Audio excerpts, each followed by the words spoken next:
palavra. Calma. Em discussão ainda, encerrada a discussão, em votação. Para declarar o voto. Agora sim, para declarar voto, Rose Frigieri. Declarar voto, presidente. Votarei favorável. Quero cumprimentar a guarda, né? Os representantes da guarda aqui presente. Acho que é bem importante essa moção. Teria assinado se fosse convidada.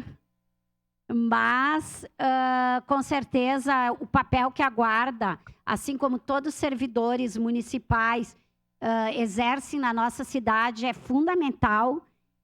Eu acho que a valorização se dá desta forma, investindo, valorizando, pensando no armamento, né? Mas pensando em outras condições de trabalho. Essa vereadora aqui também está comprometida com a defesa dos direitos de toda e qualquer categoria do serviço público municipal, não apenas da guarda, mas também e principalmente da guarda.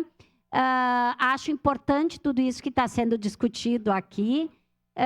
A guarda, como foi dito, né, eu estava presente lá na abertura dos jogos do aniversário, ainda do final de 1800, depois teve toda uma outra situação, foi apresentada todo o histórico num vídeo muito, muito bonito, organizado, enfim, pela Guarda Municipal, mas eu quero dizer que é isso, não basta a gente fazer uma moção de apoio a uma PEC que está tramitando lá no Congresso Nacional, se aqui no nosso município a gente não tiver cobrando condições e valorizações efetivas para o trabalho tão árduo da Guarda Municipal.